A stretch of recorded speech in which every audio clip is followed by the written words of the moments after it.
This is my family tree. And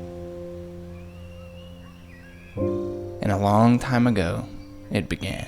Born into a world we have no hope to understand. We all start out this way. Sons and daughters born to mothers and fathers, creating family trees, digging roots deep into the land. All a part of one grand master plan that God himself designed. Like he sat back and said, yeah, this is what I had in mind.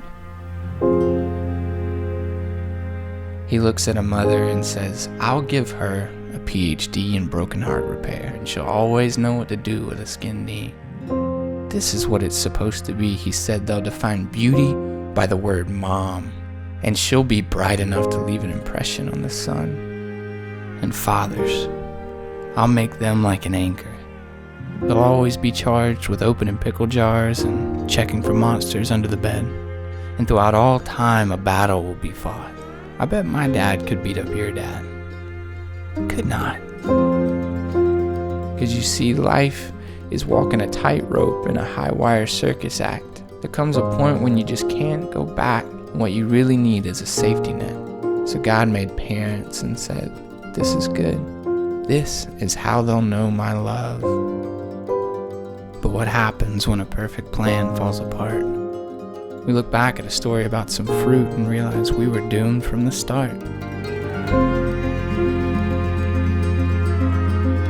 And while the plan was perfect in its construction, it's useless if we don't read the instructions. So sometimes a family tree loses a branch. And we can't explain why, and we can't always stop it. But who's left to catch a child when the world drops it? A lost son or daughter becomes a lost mother or father who can't teach what was never taught, who can't catch because they were never caught. It's broken. And while that tree still stands, it can't fix itself. So it grows new broken branches, becoming a shadow of what it used to be.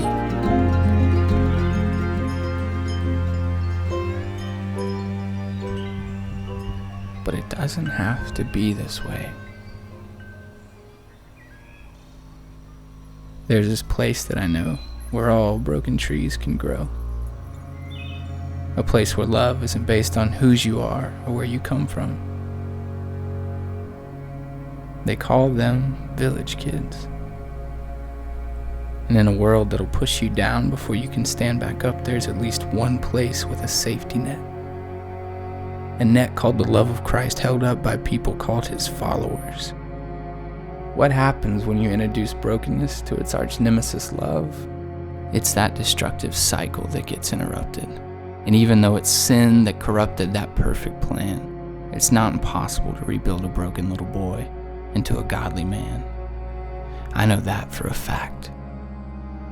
And it's because of this miracle that you see this life here. And here. And here. These are not village kids. No, you see, long before they were born as a branch on this tree, someone came along and gave a child the only gift that's really free. So if you were to ask them about the Baptist Children's Village, they would say, yeah, that's where my great-grandmother grew up, or my grandparents met each other there. It's no exaggeration to say that changing one life at the Baptist Children's Village will change generations.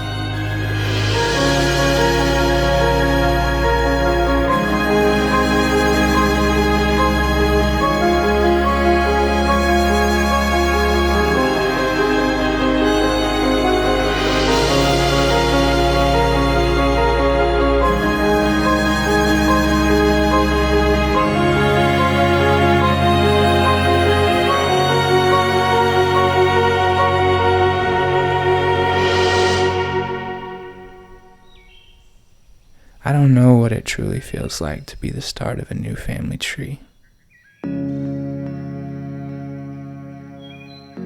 I'm not a village kid, but he is.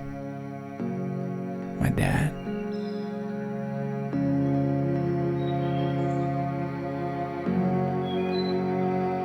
And it's because someone like you once said that I want to be a part of fixing this tree that is dead, that I exist. that I can say to you now. It's worth it.